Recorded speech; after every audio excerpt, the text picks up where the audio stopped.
સુરતમાં બાબા સાહેબ આંબેડકરની 135મી જન્મજયંતિની ભવ્ય ઉજવણી કરવામાં આવી। ભાજપના નેતાઓએ પણ બાબા સાહેબની પ્રતિમાને હારતોરા કરી ભાવપૂર્વક પુષ્પાંજલિ અર્પણ કરી।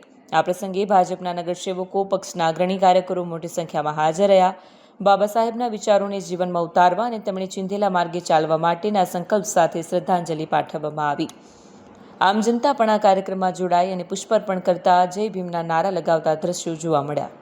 સુરેશ સોનાવણે एक स्टैंडिंग कमेटी मेंबर सूरत महानगरपालिका भारत रत्न डॉक्टर अंबेडकर 135મી सार्वजनिक जन्म जयंती महोत्सव समिति अग्रणी सूरत आज विश्व वंदनीय बोधिसत्व भारत रत्न परम पूज्य डॉक्टर अंबेडकर जी, सम्राट अशोक जी, महात्मा ज्योतिरावजी फुले, छत्रपति शिवाजी महाराज आ तमाम महापुरुषों संयुक्त जन्म जयंती आयोजन आज आ डॉक्टर अंबेडकर सार्वजनिक जन्म जयंती समिति કરવામાં આવેલ છે।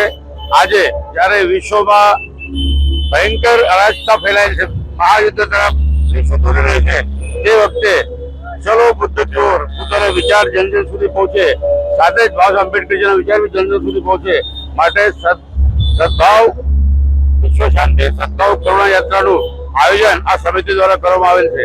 ડોક્ટર બાબા આંબેડકર ફક્ત દલિતોના જ નહીં પરંતુ સમગ્ર ભારતીયોના નેતા હતા। એમને જે સંવિધાન બનાવ્યું છે એમાં કોઈ પણ પ્રકારે ભેદભાવ એમને રાખેલા નહીં। ડોક્ટર આંબેડકર પ્રત્યે આટલો વેરભાવ મનોવાદી પરિબળો રાખેલ હોવા છતાં પણ બાબા સાહેબ આંબેડકરે સંવિધાનમાં કોઈ પણ સમાજ પ્રત્યે, કોઈ પણ વ્યક્તિ પ્રત્યે, કોઈ પણ પ્રાંત પ્રત્યે દ્વેષ ભાવના રાખ્યા વગર એક વિશાળ એવું સંવિધાન આ દેશને આપે છે।